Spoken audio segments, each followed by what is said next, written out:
talking with Oklahoma's Senator Jim Inhofe, and first of all, President Trump's first State of the Union address, and at least as I saw it, he may not have hit every one of my expectations, but overall, I think it was a good speech. Yeah, no, it was really good, and some of the surprises that were there, for example, I didn't know that he was going to actually take the issue. I had made that recommendation on Guantanamo Bay. I've always shook my heads, and I've talked to you and your station about this over the years, and how could you close something? There's no place else in the world you can put that type of a terrace. And he just came right out bluntly and said it's going to remain open, and that's the end of the conversation. But, you know, we always look for the things that we're the most interested in. And my three things are, number one, national defense, number two, infrastructure or roads and highways, and number three, the benefits of the tax cuts that we got. And I thought he handled all three of them very well. His job on the national security was to make sure that people knew what happened during the last 8 years, what happened to our military under Obama. Well, people in Oklahoma know because we've been talking about that for a long period of time. But I thought that he did a good job of expressing the fact that we do have serious problems, that we our ground brigades, for example, only a third of them can be deployed because of what happened during the Obama administration on maintenance. And the same thing is true. You know, our Marines fly F-18s, and yet 62% of the F-18s that we have can't fly because they have not had maintenance.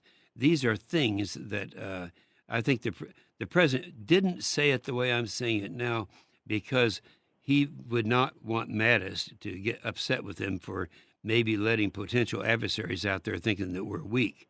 It's not that we're weak. It's just that the threat is unlike it's ever been before. And even though we've got an excellent aircraft maintenance facility at Tinker, again, the readiness of our aircraft, we've cannibalized from one aircraft to fix another one.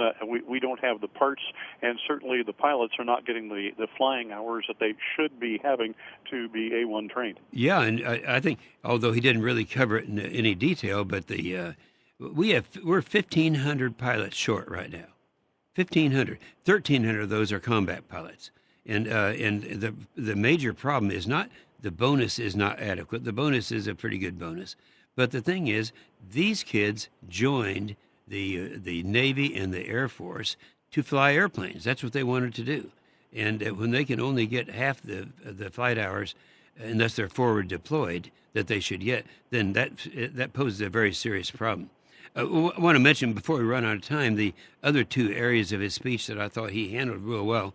One is the infrastructure part. People keep asking me because they know that I chair that committee having to do with the Transportation Committee, and they say, you know, we haven't heard anything yet. We want to know just when is he going to be able to start this thing going. Well, we've already started. I've had 3 hearings of the committee that I chair already. We've met with the White House, but because of the closing of the government, that set us back probably 2 or 3 weeks because he had to handle a few things differently as he did last night.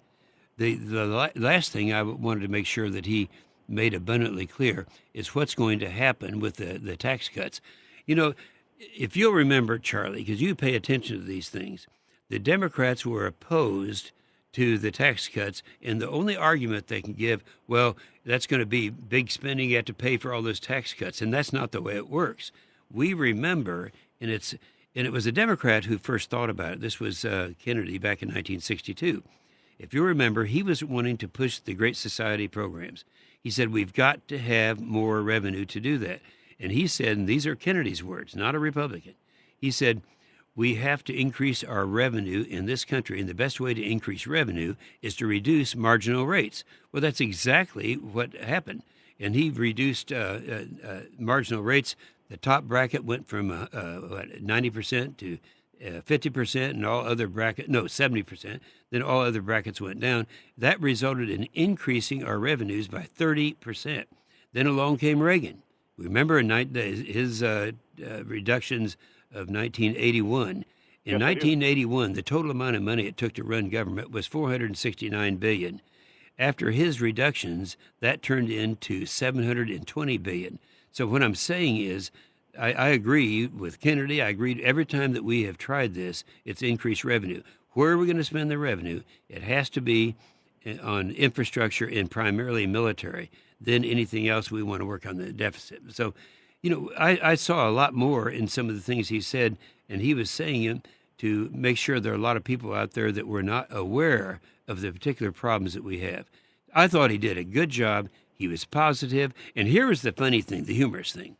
You look over, and the Democrats are all on one side, the Republicans on the other side, and they're all they talked about today. We had several hearings today, and I could hear them over there saying they're not really sure at what time does the president say something that is popular back in whatever state they came from, and yet they don't want to dignify him by standing up and applauding. So they have a real dilemma. It was fun to watch. It does. I didn't see the camera cut to you, but then you can't catch every visitor. But I understand you had an important visitor in the gallery with you. Oh, I did. Harold Hamm. Harold Hamm is one of the real heroes, and he's kind of the days of the Obama war on fossil fuels, that's coal, oil, and gas, are over. And here's Harold Hamm. He's now exporting natural gas to China. And right now our exports have gone up. Our coal exports have increased by 63% just since he's been there. Our oil exports by 52%. Our natural gas by 300%. And so you stop, that translates into jobs, and just one small facet of the economy is responsible for all the successes that we've had. And I think but a lot of people don't know, that gallery is not very big. And they only let each member of the House and the Senate have one ticket. I gave mine to Harold Hamm. Well, one other thing that I wanted to address with you, other than yesterday, which was a down day for the market has rebounded a lot over the past, since the tax cut came through. A lot of Oklahoma businesses, and I certainly don't know all of them, but wage increases and bonuses to a whole lot of employees in Oklahoma. Yeah, if any of your people would like to follow through with that, I have a website. You've used it before. It's inhofe.senate.gov. On that website, I have 134 corporations doing business in Oklahoma that actually have given bonuses and that type of thing. Now, there are 19 Oklahoma companies that are domiciled here that have been very generous to their employees. I was coming back to Washington on American Airlines, and the flight attendant, who didn't even know who I was, said, "Look, she had her $1,000 bonus check with her." So that's happening because the economy is going to increase, and the rule of thumb that we always use is for each 1% increase in GDP, that translates into $3 trillion of additional revenue that comes in. Now, if you look at Obama, he averaged 1.5% increase in EGT during the 8 years that he was there. And this president, it's already over 3%. So, and some people, the Wall Street Journal said, the way he's going because of the regulations he's getting rid of and the tax cuts, it should be around 4%. There's where the revenue is going to come into the United States and the way it should come in. And certainly, when you look, that's more money in people's pockets. They're going to be buying goods and services. That's what makes it work. Yeah, right. Yeah. And it does work. It does work. Yeah. One last thing, and I know you've got another call to make, because I'm sure you're hitting a lot of stations around the state this morning. But when it comes to deregulation, I think that's one of the other positive things that the president is going to be known for in his first year. Absolutely it is. Now, that same website, and you might later on, as a reminder, remind people what it is. I have a document that nobody else has. It has all 70 of the regulations. You can kill a regulation, like all the Obama regulations, in one of two ways. You can either do it by executive order, which he has already done some 55 executive. No, anyway, the total is 70. And the other way to do it is through the CRA's Congressional Review Act. And I'm very proud that the regulation that I decided to try to do legislatively, get rid of, happened the first week that he was in office a year ago. And that was a regulation that Obama put in that said if you are a domestic oil or gas company and you're in competition with China or someplace else, you have to give them your exact playbook on how you calculated your bid. which puts us at a decided disadvantage.